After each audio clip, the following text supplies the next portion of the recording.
be able to make a character controller in an FPS style like this in a few minutes in Unity without writing a single line of code if you watch this video. But time is red, so let's get started. 1909 games. Let's make games. A good FPS game is pretty nice, but how to make one? The basics are really simple if you use Bolt as a visual scripting tool in Unity, and I will show you how to. You will be able to make a character that can walk and look around, like this. Beautiful. And that's perfect for, let's say, a horror game, where you just need to walk and look, and behind you there's a monster, and you have to hide, and I don't know. The possibilities are endless. Or for other kind of games, you can make a lot out of just a simple character controller. If you are interested more in let's say a 2D platformer, I have a video about that right here. Just click it and you can see how you make a basic 2D platformer with Bolt and Unity. And if you don't want to miss future videos, then just hit subscribe. It doesn't hurt. But now let's make the character controller. At first, we make a new Unity project. It will be a 3D project. I use the universal render pipeline and call it FPS tutorial. You can call it whatever you want. And let's create it, and then we have to wait. And wait. And then when Unity launch, we can create a new scene, because the sample scene, we don't need the sample scene. There's a lot of stuff going on that we don't need. So in the new scene, we do a cube that will perform as our ground. But a cube is a little bit too small for my taste, not a lot of space to walk on, so let's just make it bigger. And so like that, we have a great ground, and to make it a little bit more interesting. I know that's not the most beautiful thing, but we just put in some cubes and make something like a world that we can walk on. And so, I don't know, it could be building something, just build a world that you like. And after that, I do an empty game object, call it world, and put everything inside this empty game object to, clean up the hierarchy a little bit, And I like to bring down the shadows a little bit, the intensity of the shadows, because if it's really black, it doesn't look very good. And after that, let's do a capsule that will perform as our player. And our player needs a character controller, so we need to give him a component, and that will be the character controller. And as you see, nothing is happening, so we need to go to window and the package manager and search in my assets for Bolt. If you don't have Bolt already, then what you need to do is go to the asset store and just type in a Bolt, and install, or not install it, but put it in your asset. So it's nothing special, it's free, so yeah, nothing to lose. And after that, we go to tools, install Bolt, and import again. We need to import it again. And when this is done, the Bolt setup wizard is, popping up, and we need to choose the programmer naming. I mean, we will choose the programmer naming. You can choose the other one, but, doesn't matter. But for this case, we use the programmer. And we will rename the capsule as player, because it will be our player, and drag the main camera on the player so that it gets a child of it, and reset the position to 0, 0, 0, so that the camera is at the same position as the player. And since the player is in the middle of nowhere, let's reset the position too. And after that, it's a little bit deep, so let's grab him out of the ground, and like this, place him wherever you wanted him to place, but it's good if you have ground under him. After that, we can reposition the camera so that it is where the eyes of the player would be. So it's not in the middle where the stomach is. No, it's on the head. And when we have done that, on the camera, not on the player, on the camera, we do a new flow machine. The source we change to embed and edit the graph. And we will make that the character can look around right now. We have a start function and an update function. In this case, we really need the start function. So yeah, we don't delete it. And we will need the update function. But let's start with the start function, because that's pretty much the most easy part right here. And with a right click in this gray, field, you can search for a new unit, and that will be the cursor.lock and lock state, and we want to set the lock state, so we connect the start by drag and drop with the cursor.lock state so that the cursor cannot run away, and we will set it to locked. That's it. Pretty easy, right? Well, let's go on with the update function. In the update function, we will do a sequence because we have a top and a side view. You see it right here. And on the top view, we rotate on the y-axis, and in the side view, on the x-axis. But we want to have both. But we want to separate it. So we have the first and the second sequence, and the first sequence we will do the rotation on the y-axis.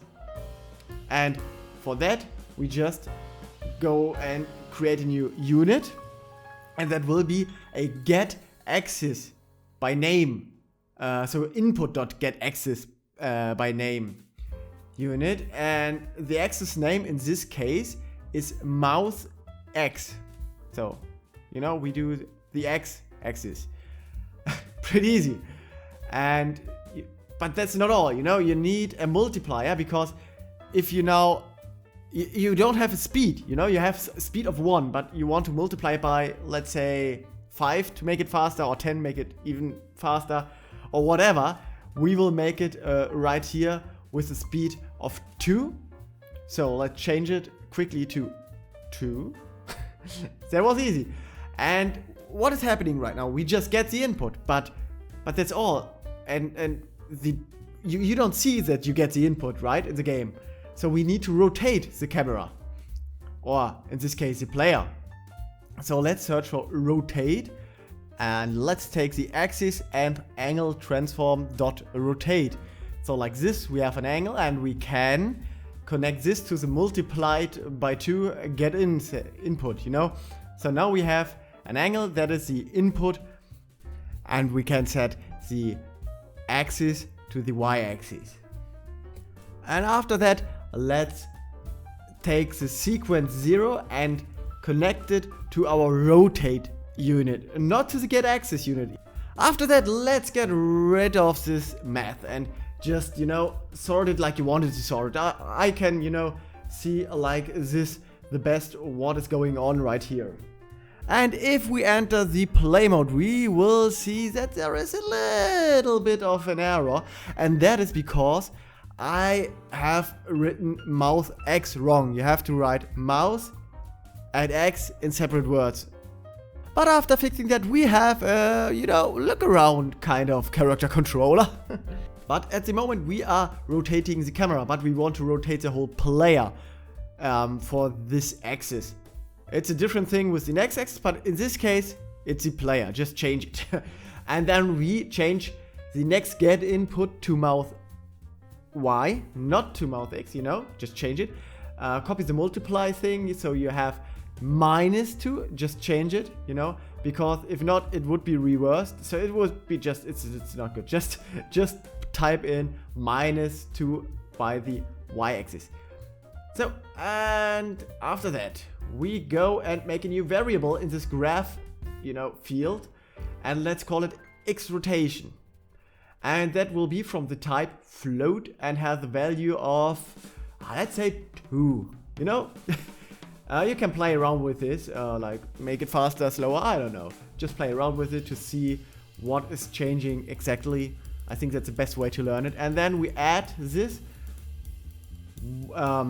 multiplied value by, and we add a unit, and we will search for get a variable, and we want to get a graph variable, and we added the X rotation we just made to the multiplied value, of the get axis input.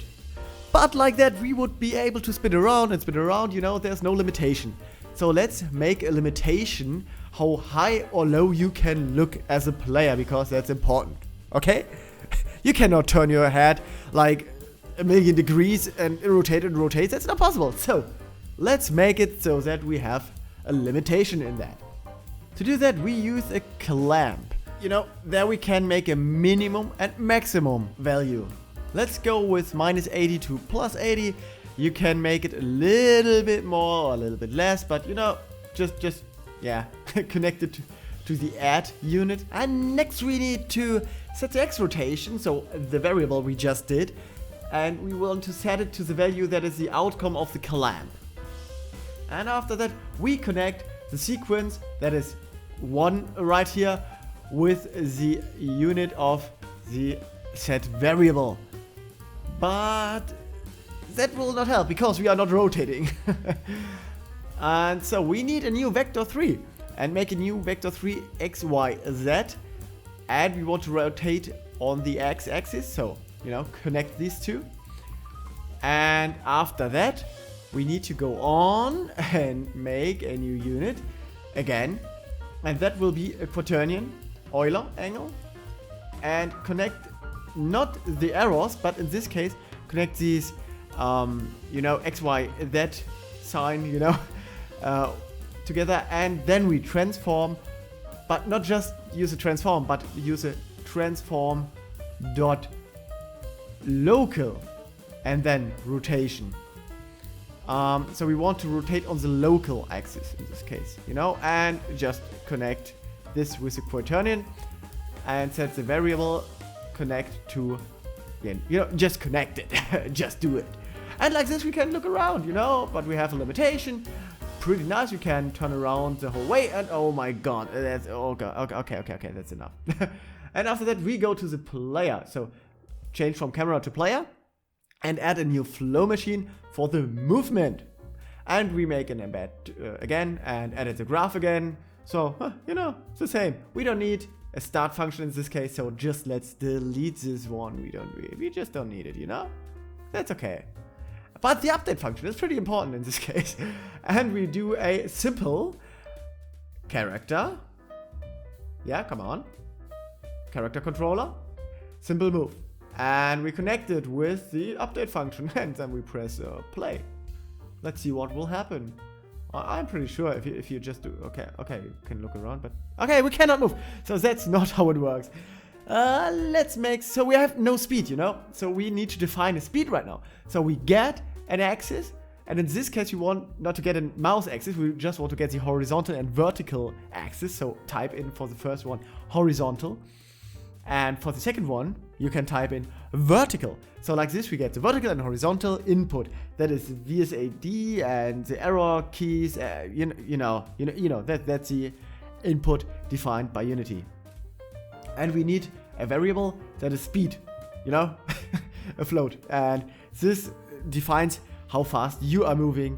And when we want to add a unit and we want to add this value of speed, we don't need to, you know, like we did before, add a variable. We can just get speed, you know, then we get the variable speed automatically. Just type in get and then you will see the variables. Okay, but next we will multiply get axis horizontal with the speed, and we want to multiply the get axis with the vertical, and the get axis, sorry, with the speed, the other one. And then we do a new vector 3, and we want to make the horizontal, you know, connected to the x-axis and the vertical to the z-axis. And we don't need the y-axis, you know, in this case, because the y-axis would in this case be jumping, you know. And then we connect it to speed. So now we have a speed, right?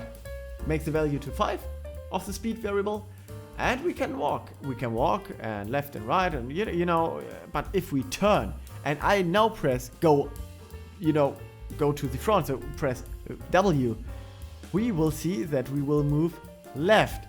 So it is like you're moving in the world space, and that's not good because you want to move in your own space, you know?